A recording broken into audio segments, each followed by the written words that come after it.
Hey guys, Coach Mike here, and today I've got German Marquez, starting pitcher with the Colorado Rockies. And the first thing I wanted to talk to him about was his pitches. And man, your fastball, unbelievable, dude. Yeah. Yeah. Can you show us like how you hold it and what you're thinking about when you're throwing your fastball? My four seam is like this. I hold it like this. I got like a little pressure on this finger. So my fastball is kind of like sticky, with velocity, just that. Okay. Now, do you throw a two-seam fastball at all? Yeah. So you do. How often do you throw your four-seam and two-seam? When I have like men on base, I need a ground ball. I use more my two-seamer. Can you show us how you hold that two-seamer? Like this, inside the sand. Both finger inside the sand. Nice. Yeah. Now with the day and age and how the game's kind of changed, so when I played, I used to throw predominantly four-seam fastball. Yeah. But everybody got on me because we needed to throw the two-seam. Yeah. Now everybody kind of seemed like they were throwing two-seamers, and now they're changing all the pitchers to throw four-seamers. Yeah. Right? Yeah. What do you see the benefits of throwing the four-seamer?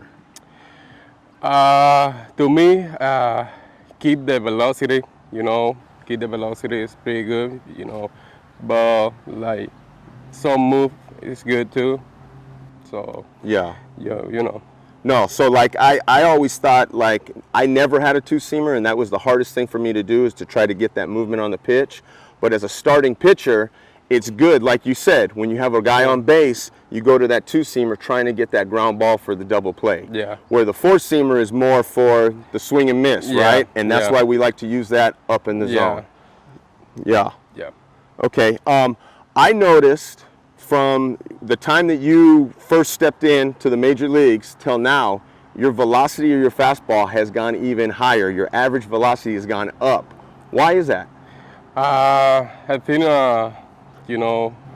I'm getting like every year my workout. I think it's made me like getting a little below. So that's pretty good to me. Right now most of the guys throw 100. So yeah, I think my workout and off season is like made me get that below. Yeah. No. As you move on and you get to the big league level, you start really focusing on, and you have more of the, the utilities that the things that you have to increase your workout and change your workouts to increase your velocity. Yeah. Nice. Now, what are your other pitches that you throw? I got my curveball, spike curveball. You do spike curveball, yeah. And my slider. When I'm behind the count, I use a lot, and it's still like playing with my changer, getting there. That's all my pitches that I have. Nice. Well, I like watching you pitch besides the velocity, because the pitches that you throw are a lot like what I threw. Yeah. The difference is I threw like 86 to 91, and you are throwing way harder than that, So, but I love watching you pitch because it's the same thing. I also noticed that you changed the usage of your pitches from when you first came up till now.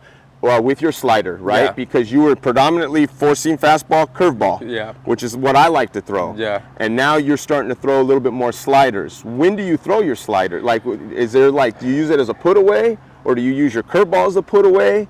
What is I most use my curveball to put it away, and my slider I use like when I got behind, looking for a strike. That's what I use my slider, and curveball I use it for put away. Yeah, and with your repertoire, because you throw predominantly four-seam fastball, the four-seam, like you always hear people talking about the tunneling, right? Yeah. So the four-seam fastball, you like to throw kind of up in the zone. Yeah. And that curveball really plays off of that. That's why that's your put away pitch, because that curveball plays off of that four-seam. Yeah. Looking that tunnel, Yes. The same tone of fastball, open in, and then curveball down the way. Yeah. And then like you said, when you're trying to get that strike, or maybe early in the count, that slider, it's a little bit easier to throw for a strike, and you're just trying to miss the barrel, trying to get an early out. Right. Yeah. Yeah. No, that's some good stuff, and I know a lot of the kids out there are always kind of listening. But just like the pitch selection too, and a lot of the programs that we've been trying to put together here with PowerNet is the fact of like the tunneling, and we don't really talk a whole lot about it because sometimes a lot of kids don't understand it. Yeah. But it's programs that forces them to get that tunneling in, and we'll go over that here a little bit later. But man, that's some good stuff, and I think the kids are going to really enjoy knowing how you use your stuff and how you grip your stuff. Yeah. Yeah. So thank you very much. Thank you, man. All right.